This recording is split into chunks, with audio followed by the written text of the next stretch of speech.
Hello everyone and welcome to my Bachelor Nation 24 channel. I hope everyone is having a wonderful day. Before we begin, please hit the subscribe button and give this video a thumbs up. Gold Rush crew bashes working with Fred Lewis. Fred Lewis has been on Gold Rush the last 2 seasons and the crew seems happy that he is gone now. In the latest episode, a returning Rick Ness spoke to some of his crew, and they didn't hold back on their thoughts about working with Fred on the show. Here is what the crew had to say about Fred Lewis and their thoughts about him being gone this season. Gold Rush crew bashes Fred Lewis. On the most recent episode of Gold Rush, Rick Ness was sitting with his crew and they prepared to weigh out some gold. Rick then said that he didn't know much about what went on with Fred, but he knew there wasn't a whole lot of luck out there with him. He asked what the crew thought about coming over to him. Buzz, who was easily the best member of Fred's crew, was blunt in his assessment. He said that coming from Fred's crew to Rick's was like coming from hell into heaven. Everyone laughed and seemed happy to have Buzz on their team. Buzz then opened up and said that the last 2 seasons working with Fred hadn't even covered his own personal costs to make the trip to help mine. For Rick, the narrator says that he needs 20 ounces of gold a week to make his costs. Rick weighed out the gold and he made $23.28 for that weigh-in. That amount of gold is worth $46,000 and both Rick and Buzz seemed satisfied with the haul. Rick said they are just getting started and for the week, they are at 65.21 ounces. And he is very happy with that.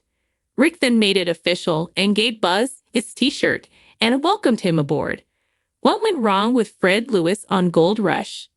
Last season, Buzz Legault became a quick fan favorite on Gold Rush. Buzz was part of Fred's crew. He was also the only person there who seemed to know what he was doing.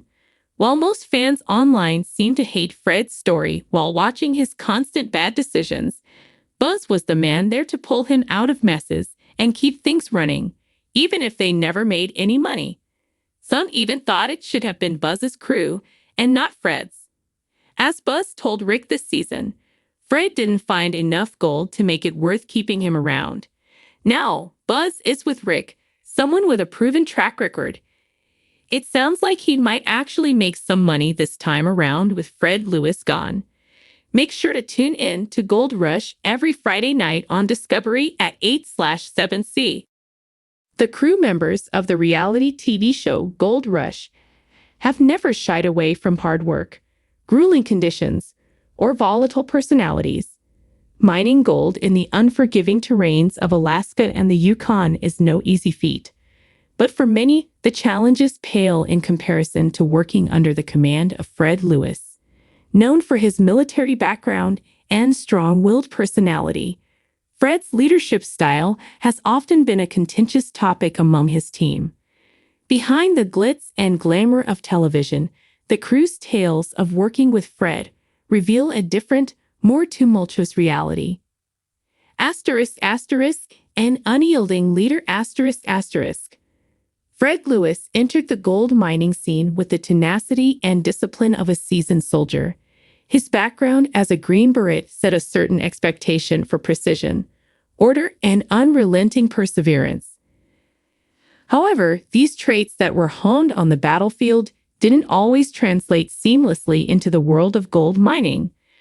While his military rigor brought a fresh perspective, it also clashed with the more relaxed and experience-based methods preferred by his crew. The crew often felt that Fred's expectations were unreasonably high.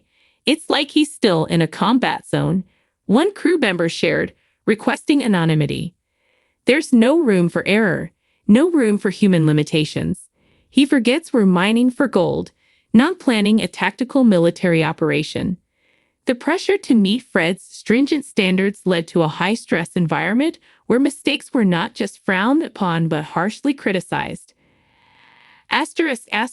Communication breakdown. One of the primary complaints from the crew was the lack of effective communication. Fred's direct and sometimes abrasive communication style often left crew members feeling belittled and undervalued. "Fred talks at you, not to you," explained another crew member. "He barks orders and expects immediate compliance without explaining the reasoning behind his decisions. It's frustrating and demoralizing." The crew felt that a more collaborative approach could yield better results. In the high-stakes world of gold mining, every decision impacts the outcome, and without proper explanation or discussion, mistakes are inevitable. The lack of a feedback loop meant that valuable on-the-ground insights from experienced miners were often overlooked, leading to inefficient operations and unnecessary risks. A divided camp. Fred's leadership style created a palpable divide within the camp. Some crew members, particularly those with a military background, resonated with his approach and thrived under his command. They appreciated the structure and discipline that Fred brought, feeling it brought a much-needed sense of order to the chaotic process of gold mining. However, for many others, Fred's unyielding nature fostered resentment and a sense of alienation. Veteran miners, who had spent years honing their skills, found themselves at odds with Fred's methods. They felt that their expertise was being undermined by someone who, despite his impressive military credentials, was relatively new to the mining world.